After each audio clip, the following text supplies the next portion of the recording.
유대인들은 어떤 일에 실패를 하면은 맨 먼저 교육이 잘못된 걸로 생각했습니다. 배우는 일로 말미암아서 유대인들은 하나님을 부르고 하나님께 가까워진다고 생각했기 때문에 어려서부터 자녀에게 철저하게 성경을 배우게 한 것입니다. 오늘 우리는 기업, 경제, 국가가 무너지는 것보다 더 심각한 것이 있습니다. 그것이 사회의 기초가 되는 가정들이 무너져가고 있다는 것입니다. 가족들 중에 어린 자녀들이 그 가문을 세워가는데 가장 소중한 한 구성원입니다. 이번 어린이날은 처음으로 어린이보다 노인이 더 많은 어린이날이 되었다고 합니다. 우리는 아이들을 어떻게 교육하고 어떻게 키워야 할 것인지 오늘 본문을 통해서 오늘 생각해 보려고 합니다. 예수님께 안수하고 기도해 주기를 바라고 아이들을 예수님께 데리고 나오니 제자들이 꾸짖습니다. 그러나 예수님은 이렇게 말하고 있습니다. 예수님께서 가라사대 어린 아이들을 용납하고 내게 오는 것을 금하지 말라. 천국이 이런 자의 것이니라 하고 말씀을 하고 계십니다. 오늘 사람들입니다. 이 사람들이 예수님께서 안수하고 기도하심을 바라고 어린아이를 데리고 왔습니다. 데리고 온다는 말은 우리가 잘 알아야 됩니다. 그냥 애를 데리고 와서 예수님께서 축복 기도해 주기를 바라는 그런 마음으로 데려온다는 말이에요. 오늘 이 데려온다는 말은 오늘 프로스페로는 말인데 누구에게 데려가다, 누구에게 데려오다. 이 말은 누구에게 데려가다 데려오다는 이 말은 누구에게 바친다, 누구에게 드린다 그런 의미가 있습니다. 오늘 우리는 막연하게 어린아이를 데려와서 예수님께 축복해 줘서 그 아이가 복을 받게 하기 위해서 이렇게 데려온다는 그런 개념이 아니라 오늘 이 말은 프로스라는 말에 누구에게 유리하게 누구에게 좋게 또 누구를 향하여 이런 말과 함께 오늘 데리고 가다 나르다 결실하다 열매를 맺다 이 말에서 어원이 생겨야 됩니다.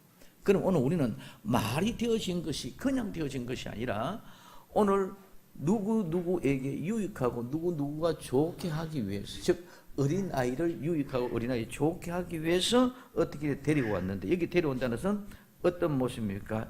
결실하고 열매를 맺어서 들어지기 위해서 왔었다.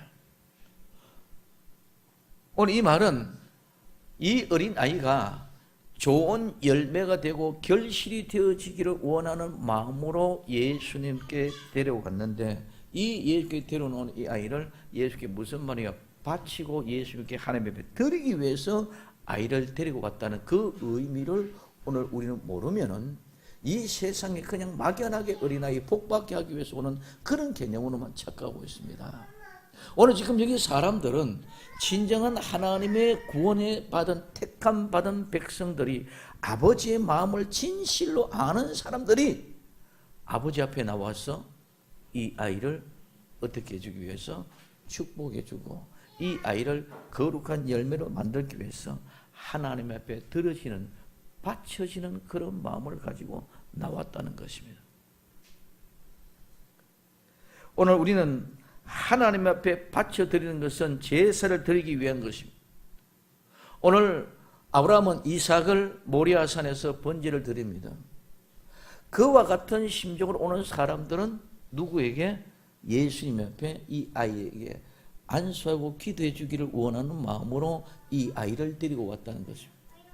오늘 아브라함은 이삭을 100세에 낳은 아들이지만은 그를 하나님 앞에 바치라는 음성을 듣고 100세에 낳은 아이를 하나님 앞에 번제를 드리기 위해서 그 모리아산 하나님의 지시하는 그 산으로 데리고 갑니다.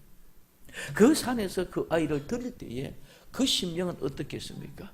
그러나 그러한 그 심령 가운데서도 하나님께서 바치라는 것 바치 이미 그는 나는 아이를 낳을 수가 없는 100세였고 내 아내는 모든 경속을 끊어져서 아이를 낳을 수 없는 그런 여자였음에도 불구하고 하나님이 주신 것 하나님이 주셨기 때문에 이제는 함께 바쳐드리는 것들도 오늘 가당치 않다는 그런 마음의 중심에, 즉 우리는 부활의 신앙이 그와 같은 행위를 결단할 수 있도록 만들어 놓으신 줄 믿으시기를 바랍니다. 그래서 그 아이를 바쳤을 때에 하나님은 그 아이를 정말로 제물로 받은 것이 아니라 미래 여호와의 일에 먼 일 후에 되어질 일, 하나님의 영광, 예수 그리스도의 십자가에 못 박혀 돌아가시는 그 영광을 보여주게 하고 여호와의 일에 하나님이 예비하신 그 수양은 곧바로 십자가에 못 박혀 돌아가시고 있는 예수 그리스도를 보여준 광경이 여호와의 일회인 줄 믿으시기 바랍니다. 여호와의 일회는 그냥 막연하게 내 뭐 할 거 준비하니까 5,000원 쓸 거 있는데 5,000원 준비해놨구나, 내 집을 짓기 위해서 이런 준비하고 있는데 어렵게 없다, 그러니까 집을 이렇게 지을 수 있도록 보내줬구나, 이런 예비하신 것이 아니라, 물론 그런 예비한 것도 중요하고 되지만 그 중요한 것은 뭡니까? 수양을 준비해 놓은 것이, 그렇게 예비해 놓은 것인 줄 믿으시기 바랍니다. 그 단편을 볼 때 그런데 이제 그 멀리 뒤를 볼 때는 누구? 예수 그리스도께서 십자가에 못 박혀 돌아가시고 수양과 같이 죽어질 것을 보여주는 것. 그러한 심령을 보고 아는 사람들이 예수님께 아이를 데리고 왔는데 어떻게 다니냐? 안수하고 기도해 주기를 원하는 마음으로 데려온 것은 그냥 막연하게 데려온 것이 아니다. 아브라함이 이삭을 하나님 앞에 바치던 심령으로 데리고 오는 그 말이 오늘 데리고 왔다는 말.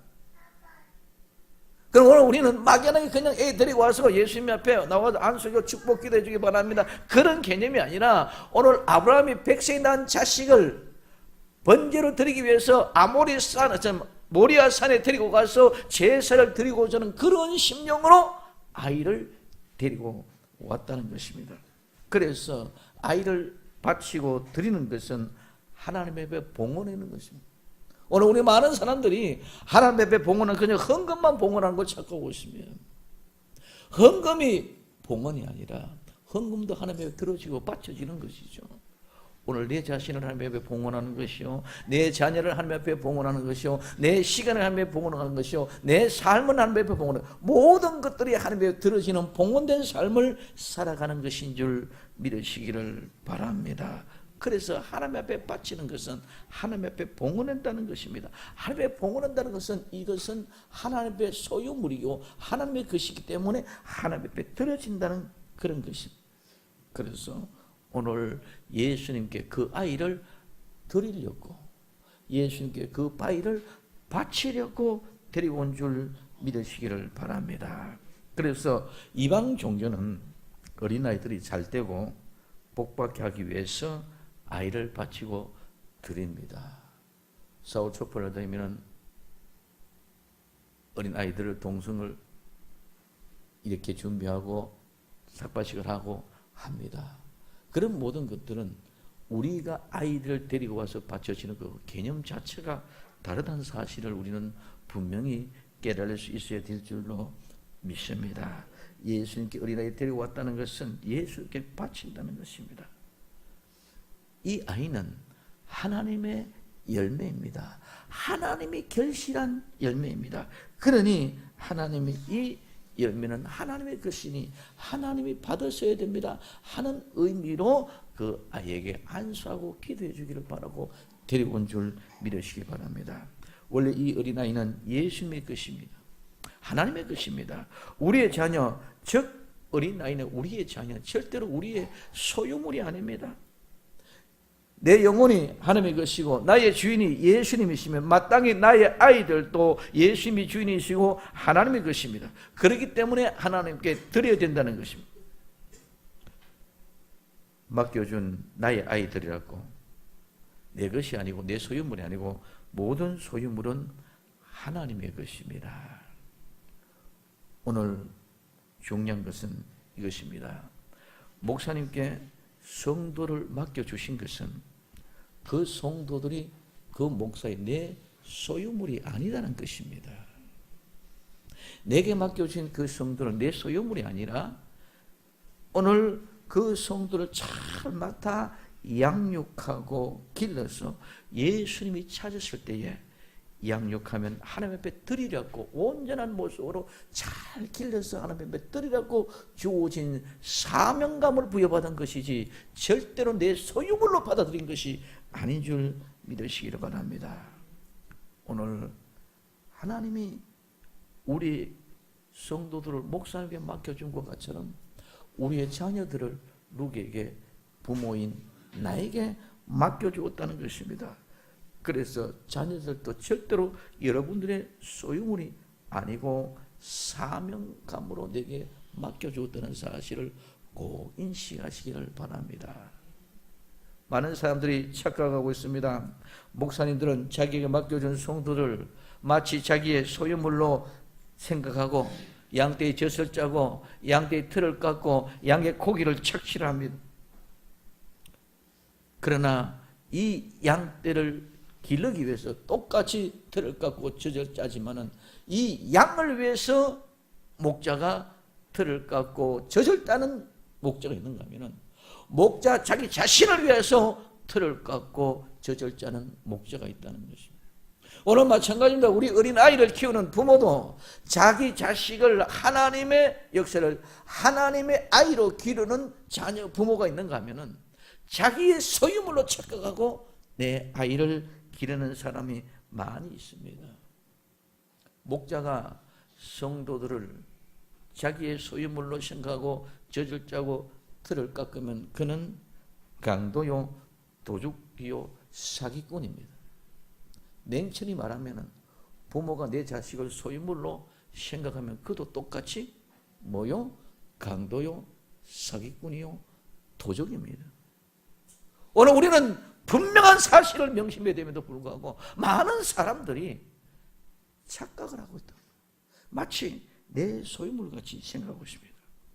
내 마음대로, 내 멋대로, 내 기분대로 하지 않으면 화가 난다는 말입니다.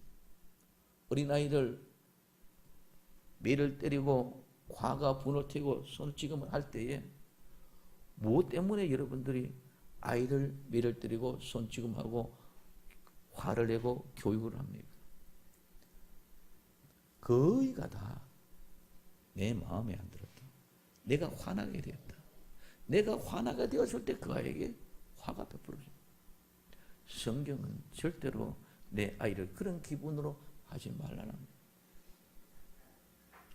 만약에 여러분들은 목사님이 여러분들을 그렇게 하면은 대만에 시험 들고 도망간다고. 우리 아이는 목사님이 성도를 기르는 것보다 더 관심과 사랑이 내게 특별하게 주어진 모습입니다. 목사는 성도를 기를 때는 영적으로 예수 그리스도로 피로 말미암아 난 우리는 형제 자매지만은 내 자녀는 영적으로도 예수 그리스도의 피로 말미암아 난 자녀뿐만 아니라 육적으로도 내 피로 난 자녀인 줄 믿으시기를 바랍니다. 내 자녀는 영과 육의 모든 피가 함께 섞여 있다는 겁니다. 목사가 성도를 가르치는 것보다 더 진실하고 더 하나님의 말씀대로 양육하고 보호할 책임의 의무가 있는 이유가 여기 있습니다. 내 자녀는 내 피와 물을 쏟고 난 자녀입니다. 또한 내 자녀는 예수 그리스도의 피와 물을 쏟고 난 자녀입니다. 오늘 우리는 육적으로도 영적으로도 모든 관계가 되어져 있는 그 관계입니다. 그러므로 목자가 자기 자신의 욕심을 가지고 틀을 깎고 젖을 짠다면 오늘 우리는 강도라고 사기꾼이고 시도 없이 욕을 하는데요. 내 새끼만은 그렇게 안 한단 말이에요. 내 새끼는 내 소유물을 같이 누구도 손 못 대게 만들어요. 오늘 우리는 아이들에게 화를 내는 이유가 그런 모습이 되어지지 않고 정말 하나님의 말씀을 가지고 교훈과 훈계로 양육할 수 있는 아버지 하나님의 마음으로 그들을 잘 기를 수 있는 나와 여러분들이 되어져야 될 줄로 믿습니다.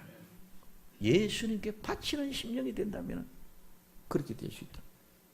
내 아이를 예수께 데려온다. 예수께 바친다는 그런 심정으로 아이를 데려오고 자녀로 잘 양육하고 웰 때에 나에게 맡겨준 자녀 하나를 위하여 온전하게 향하여 나갈 수 있도록 양육하고 길러야 한다는 것이 우리에게 맡겨준 사명인 줄 깨달으시기를 예수님의 이름으로 축원을 드립니다.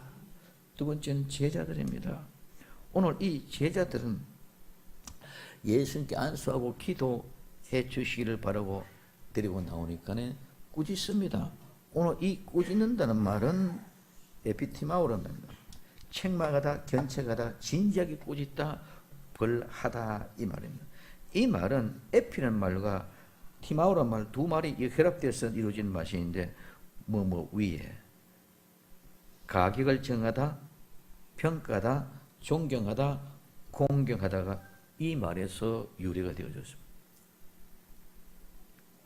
그러면은 이 말로 썼을 때 그래서 존경하다, 경기를 표하다, 명예를 주다, 무슨 값을 올리다, 비난하다, 견책하다, 벌하다 이런 의무로 쓰여졌습니다. 그러면 이 꾸짖는 이유는 분명합니다. 꾸짖는 이유는 뭡니까?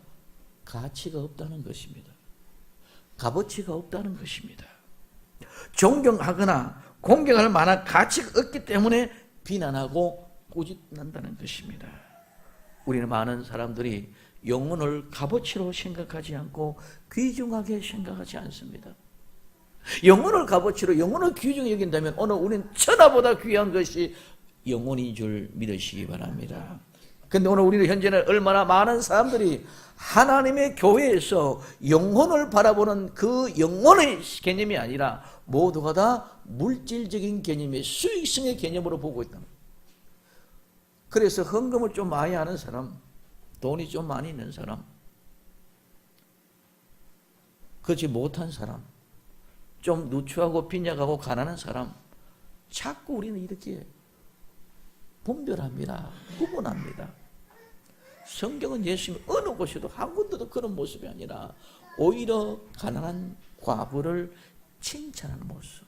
우리는 액수에 초점을 주지만 예수님이 그 마음의 중심에 초점을 주고 있는 줄 믿으시기를 바랍니다. 그래서 오늘 이 제자들은 어린 아이가 값어치가 없어. 오늘 말하면은 돈 좀 많이 있는 사람, 어른들이 오면 헌금이라 단돈 10,000원이라도 하는데 어린아이 오면 부모가 주는 500원, 1,000원밖에 안 하는데 가치가 없어. 그리 오지 말아요. 그러니까 꾸짖는 거예요. 오늘 이 제자들은 보혜사 성령님의 강림의 역사를 통해서 일어났을 때의 중심하고 거듭났는 그 심령이 되어졌을 때는 이런 모습이 아니었지만은 이들은 지금 이제 예수님을 따라다니면 예수님의 차장 척견에 오늘로 말하면 정치적인 실세처럼 되어졌어. 마음대로 자기들이 정죄하고 척치하고. 근데 안수하고 기도해 주기를 원하고 아이를 데려오는 그 아이들, 사람들을 꾸짖습니다. 목적이 우리에게는 값어치가, 대가가 지불되어지는 값어치가 없는 인물이다. 그래서 오늘 꾸짖는 것입니다. 많은 사람들이 영혼의 개념을 우리는 기억하지 못하고 자꾸 눈에 보이는 것을 가지고 우리는 설명하려고 합니다. 보이지 않은 것이 더 귀하고 더 아름답고 더 고귀한 것이 얼마든지 많이 있는 줄로 믿습니다. 내가 보는 눈이 열려지지 않았기 때문에 그렇다는 것입니다. 그래서 유익한 것이 물질의 값어치가 얼마가 되느냐, 헌금이 얼마나 더 보탬이 되느냐, 물질적인 가치의 값어치를 생각하고 판단하여 꾸짖습니다. 그렇기 때문에 존경하고 공경한다는 것은 내가 조금 유익이 될 것 같고 플러스 될 것 같으니까 존경하고 공경하고 내게 마이너스 되고 손해되면 언제든지 나는 손 씻고 떠나버리는 그런 모습이 오늘 현실의 모습, 제자들이 꾸짖는 모습이 곧바로 나와 여러분들의 모습이 아닌가요? 우리에게는 가치 기준이 영혼이 얼마나 귀하다는 사실을 분명히 알고 오늘 깨어있을 수 있는 나와 여러분들 되기를 예수님의 이름으로 축원을 드립니다. 세 번째는 예수님입니다. 예수님은 뭐라고 말씀하십니까? 어린아이를 용납하라는 것입니다. 오늘 마태복음 19장 14절에 예수님께서 가라사대 어린 아이를 용납하고 내게 오는 것을 금하지 말라. 천국은 이런 자의 것이니라 말씀하고 있습니다. 첫째, 용납하라는 것입니다.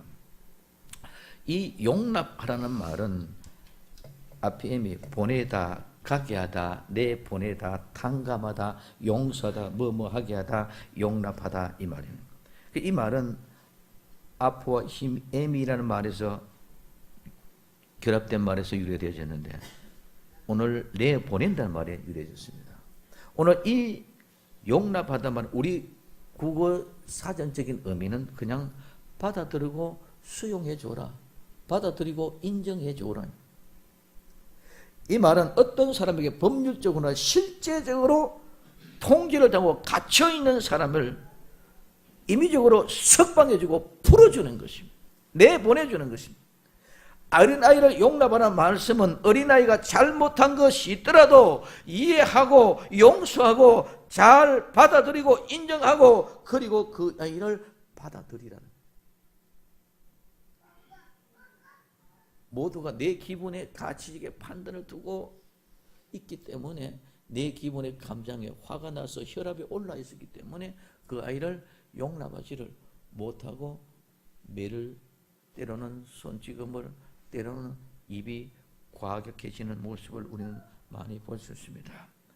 받아들이고 인정해 주라는 것입니다. 우린 어린아이들에게 그것들을 인정해 주지 않으려고 합니다. 우리의 사고, 내 지시, 내 경험 그것 가지고 자꾸 판단하고 이해하기 때문에 내 그 기준에 틀리면 어린아이가 잘못됐다고 생각합니다.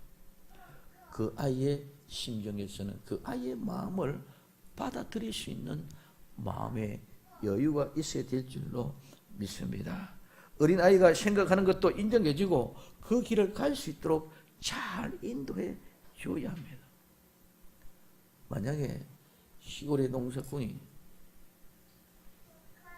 자기 생각하고 자기 생각 판단해서만 시골에서 농사 짓는 그 개념으로 아이를 지내면 절대로 그 아이는 앞으로 나와서 CEO가 된다든가 오늘 기업 경쟁이 된다든가 대통령이 된다든가 이럴 수가 없을 것입니다.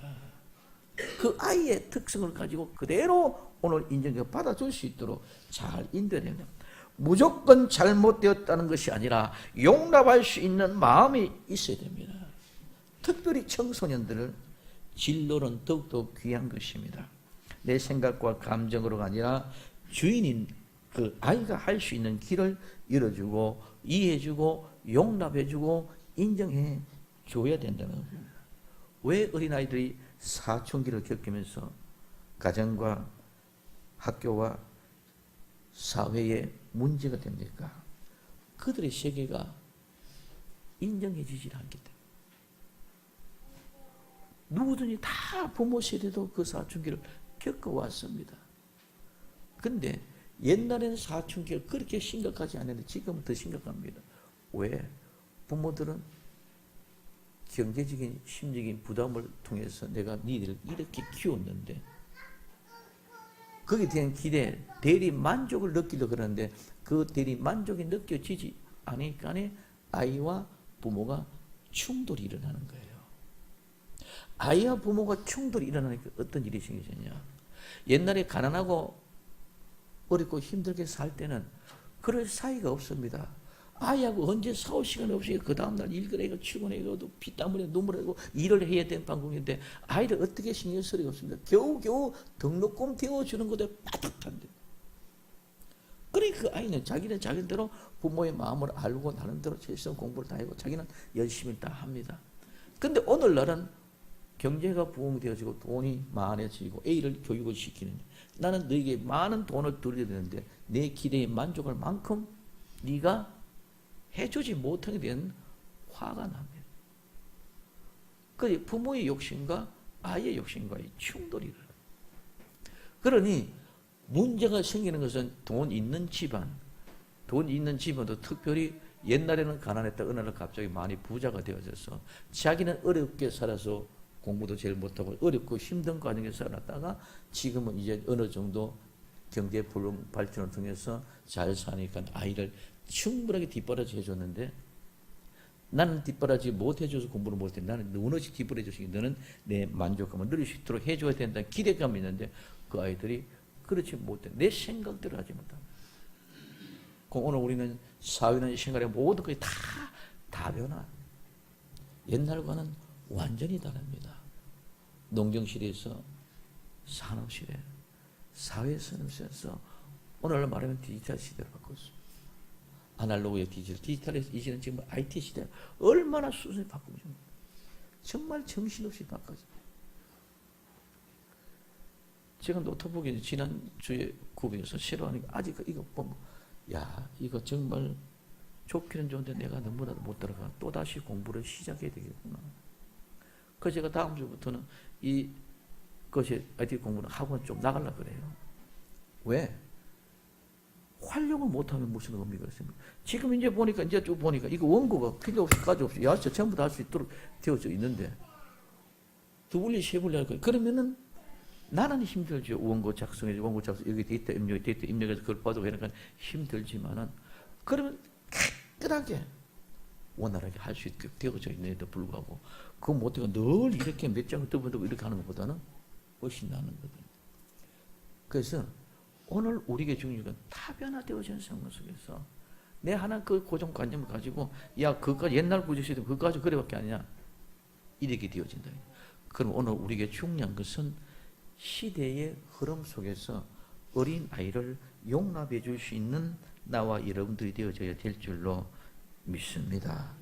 그래서 잘 이해하고 용서해주고 권면하고 지도해 줄 때 그 아이도 그걸 충분히 받아들이고 알 수가 있습니다.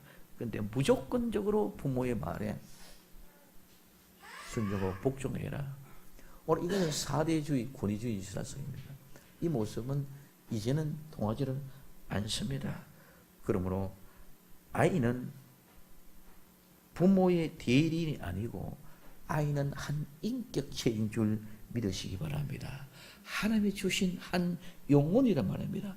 그 아이의 영혼의 가치를 인정해 줄 알아야 될 줄로 믿습니다. 두 번째는 오는 것을 금하지 말라는 것입니다. 오늘 이 금한다는 말은 방해하다, 막다, 제지하다, 금하다, 못하게 하다는 말입니다. 오늘 이 어원은 불분명합니다. 그런데 오늘 이 말은 잘린, 베어버린, 즉 칼로가 카타다, 자르다, 베어버리다는 이 말이에요. 여기 말에서 유리했고 본문에는 잘라내다, 짧게 자르다는 의미입니다. 나중에 이 말이 방해하다, 막다, 금하다라는 의미로 쓰여졌습니다. 오늘 예수님께 오는 것을 금하지 말라는 것입니다. 제자들은 예수님이 오는 것을 꾸짖었습니다. 금하는 것은 방해라는 것입니다. 방해하는 목적이 무엇인지 우리는 분명히 알아야 됩니다. 예수님께 가까이 가는 것을 막고 제지하여 예수님을 믿지 못하게 하는 것이 바로 금하는 것입니다. 오늘 예수님은 금하지 말라, 내게 오는 것을 금하지 말라는 것입니다. 그리고 제지하지 말고 예수님이 나와 함께 할 수 있도록 그 아이를 놓아두라. 모든 일에 예수님께 가까이 가는 길을 통로로 가로막는 것은 사탄이 하는 일이지 하나님은 절대로 예수님께 오는 길을 가로막는 분이 아닌 줄 믿으시기 바랍니다. 오늘 우리는 늘 얘기합니다. 무리는 항상 수많은 사람 구경꾼들, 그 구경꾼들은 예수님께 가까이 나아가려고 하는 진짜 예수님 필요한 사람에게는 모두가 다 방해꾼입니다. 오늘 그래서 그 많은 사람들과 같은 사람입니다. 그래서 예수님은 어린아이가 예수께 오는 것을 절대로 금하지 말라고 명령하고 계십니다. 누구든지 예수님께 나오는 것은 어린아이든 어른이든 남자든 여자든 유식하든 무식하든 돈이 많든 돈이 없든 남녀노유를 불문하고 누구든지 우리 주 예수 그리스도께 나오는데 가로막을 수 없는 줄 믿으시기 바랍니다. 그렇기 때문에 예수님은 진리라는 것입니다. 누구는 되고 누구는 안 되고 차등 걸 둔다면 이건 진리가 될 수 없습니다.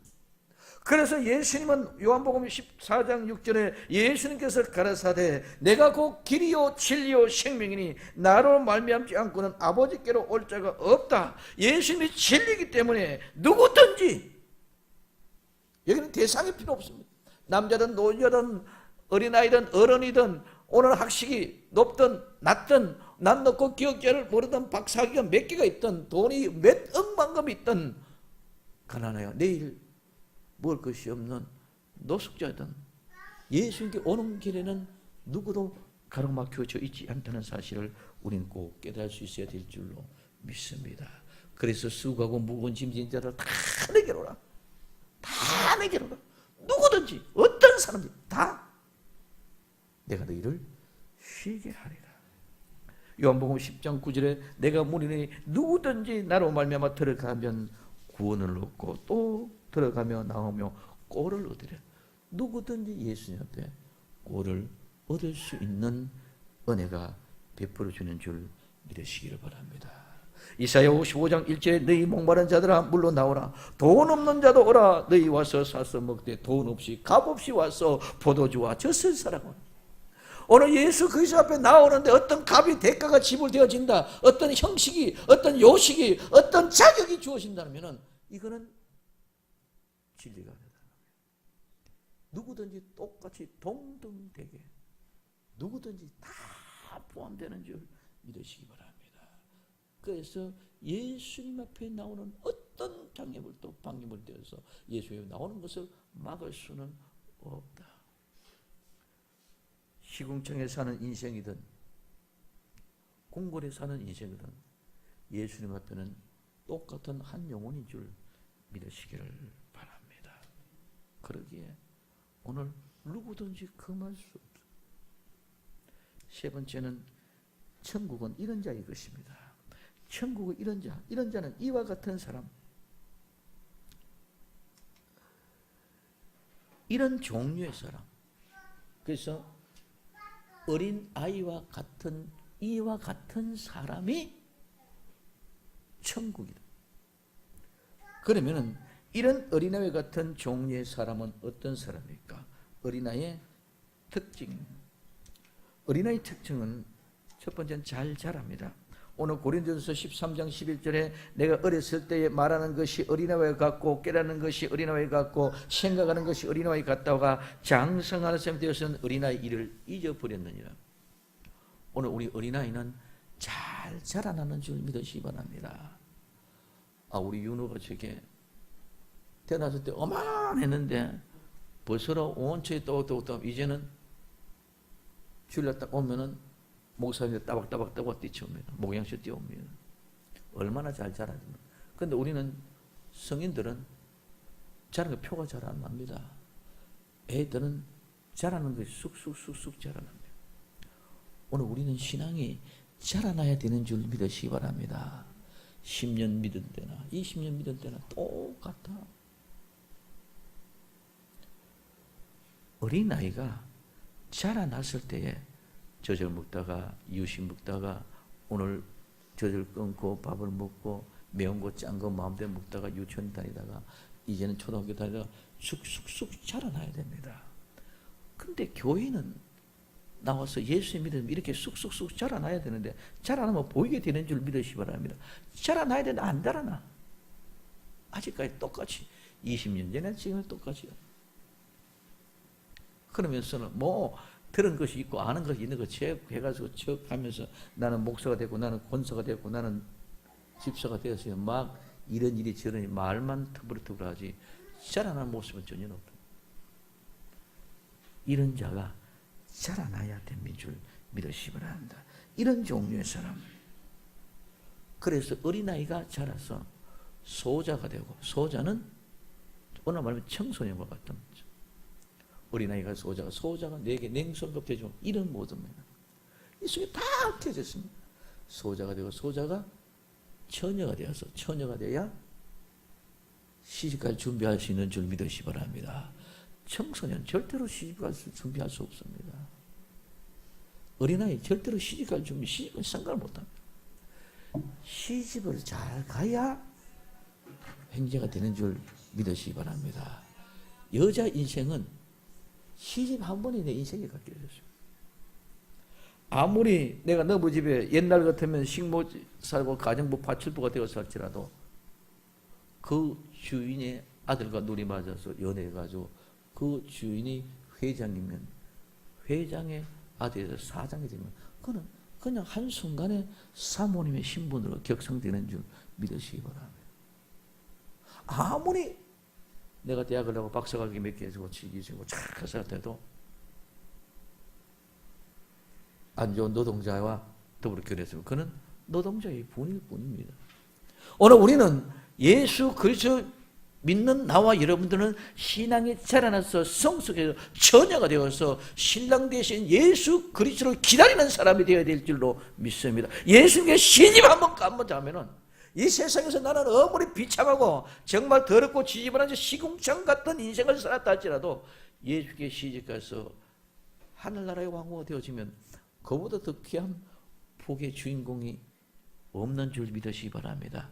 이게 예수를 믿는 이유야. 예수를 믿는 이유는 나는 예수님께 시집 가기 위해서. 따라합시다. 시집 잘 갑시다. 아멘. 시집 잘 가야 돼. 그것이 나는 예수님께 시집 가서 그분의 내 신분이야. 옛날에는 신랑이 여점 과수원밭에 농부처럼 내 태양에 끝끝이 가지고 사과 없다고 병치고 풀 베치고 쓰고 애쓸 때 온 얼굴이 시커멓 쭉쭉하고 거무틱틱해서 그래도 솔로몬 왕에게 시집가는 것은 왕고가 된 줄 믿으시기 바랍니다. 오늘 우리는 예수님께 시집가기 위해서 자라나야 된다는 것입니다. 이제는 나는 시집 갔는데 나는 남편도 보러 죽고 없는데요. 아니다. 예수 그리스도께서 그분이 나의 신랑이야. 그분의 신랑. 내 남편이 지금까지 만족하지 못했던 것들을 모든 걸 풍족하고 넉넉하게 채워주실 줄로 믿습니다. 그렇기 때문에 오늘 우리는 시집갈 준비가 되어져 있지 않고는 절대로 시집을 갈 수 없고 신랑을 맞이할 수 없다는 것입니다. 왜? 그 신랑은 언제 올지 모르기 때문에. 그러므로 자라나는 신앙, 성숙한 신앙을 가져야 천국을 소유할 수 있다는 사실을 믿으시기를 예수님의 이름으로 축원을 드립니다. 두 번째는 온유하고 겸손합니다. 오늘 마태복음 18장 3절에 4절에 가라사대 진실로 너희에게 이르노니 너희가 돌이켜 어린아이들과 같이 되지 않으면 결단코 천국에 들어가지 못하니라. 그러므로 누구든지 어린아이와 같이 자기를 낮추는 그이가 천국에서 큰 자라고 말씀합니다. 어린아이는 자기를 낮춥니다. 자기의 주장과 자기의 고집대로하는 것이 아니라 다른 사람이 말하면 믿습니다. 우리는 자기의 주장이 강하면 이 세상에서는 이기는 자가 되고 성자가 될 수 있을지를 모릅니다. 그러나 하나님의 사람은 자기의 주장, 자기의 생각을 내놓고 다른 사람을 이해하고 용납하고 따뜻한 가슴으로 안아줄 수 있는 사람이 되어야 될 줄로 믿습니다. 그래서 예수님 말씀 그대로 순종할 수 있는 사람, 어떤 이유와 핑계, 변명이 없이 그대로 순종할 수 있는 사람, 이 사람이 자기 자신을 낮추는 겸손한 사람인 줄로 믿습니다. 이 사람만이 천국에 들어갈 수 있다는 것입니다. 세 번째는 부모님 말씀을 그대로 의지합니다. 오늘 마태복음 22장 37절에 예수님께서 가라사대 내 마음을 다하고 목숨을 다하고 뜻을 다하여 주 너희 하나님을 사랑하였어. 어린아이에게는 부모가 최고 높고 부모가 최고 무섭고 부모님이 최고 사랑하는 사람이 부모님. 오늘 우리 성도들은 하나님이 최고 높으신 줄로 믿습니다. 오늘 우리는 하나님이 최고로 무서운 분인 줄 믿으시기 바랍니다. 우리는 하나님을 최고로 사랑하는 복된 성도들이 되기를 예수님 이름으로 축원을 드립니다. 근데 오늘 말은 아멘 하는데 하나님은 하나도 안 무서워. 두려워 떨림이 있어요. 옛날처럼 이러면 죽는다 그 자리에 죽어나가면은 오늘 우리는 누구도 없이 두렵고 벌벌벌 떨고 순종할 텐데 안 그런 것 같습니다. 우리는 내 눈에 보이지 않으면 안 보이려고 인정을 안 하려고 합니다. 그러나 하나님은 살아계시는 줄 믿으시기를 바랍니다. 우리 부모는 죽고 없어진 부모 아닙니다. 하나님은 살아계신, 그렇기 때문에 그분이 최고로 높고 최고로 무섭고 최고로 내가 사랑하는 사람. 그 사랑 안에 있을 때에 그 사랑 안에 있을 때 두려움도 무서움도 다 최고 높이시는 그분, 최고 무서운 그분도 그분의 사랑 안에 있으면 무섭고 두려운 것도 아무런 의미가 없는 줄 믿으시기 바랍니다. 그 사랑 안에 그래서 어린아이와 같이 이제는 모두 하나님께 모든 걸 맡기고 무조건하고 순종하고 무조건하고 복종해서 아름답고 복된 주인공이 되어야 됩니다. 그래서 오직 하나님만을 사랑하며 하나님만 최고 놓고 하나님의 최고 무서워하고 최고 복된 사람들이 천국의 주인공들인 줄로 믿습니다. 결론 맺습니다. 그러면 우리는 우리의 자녀들을 어떻게 해야 되나? 우리 자녀 어떻게 해야 되나? 첫째는 업신여기지 말아야 됩니다. 오늘 마태복음 18장 5절 누구든지 내 이름으로 어린아이 하나를 영접하고 곧 나를 영접합니다. 어린아이를 영접하는 것이 바로 예수님의 영접, 즉 예수님의 이름으로 영접하는 것입니다. 내 아이는 하나님이 보내신 아이니까 내 자식은 하나님이 주시는 하나님의 아들이기 때문에 내가 믿고 내 가정에 맡겨준 존재니까 이제는 예수님을 섬기던 같이 예수님처럼 대하고 예수님처럼 양육하면서 예수님과 같은 상을 받을 수 있는 그런 믿음으로 어린 아이를 길러야 될 줄로 믿습니다. 그래서 내게 주신 자녀는 축복입니다. 험악한 인생 살아갈 때에 내가 쓰러지지 않도록 넘어지지 않도록 지치지 않도록 늘 기도하고 그는 내 자녀가 아니라 하나님의 자녀입니다. 하나님께 맡기는 아름다운 심령으로 절대로 없이 여기지 말고 예수님처럼 귀한 존재로 여길 수 있기를 예수님의 이름으로 부탁을 드립니다. 두 번째는 축복을 해줘야 됩니다. 즉 복을 빌어줘야 됩니다. 오늘 믿음의 사람들은 자녀들을 평소에 늘 축복해 주십니다. 구약의 믿음의 조상들은 자손들을 축복해줬듯이 목사님이 성도를 축복하듯이 내 가정의 부모는 내 자녀를 위해서 늘 축복해 줘야 될 줄로 믿습니다.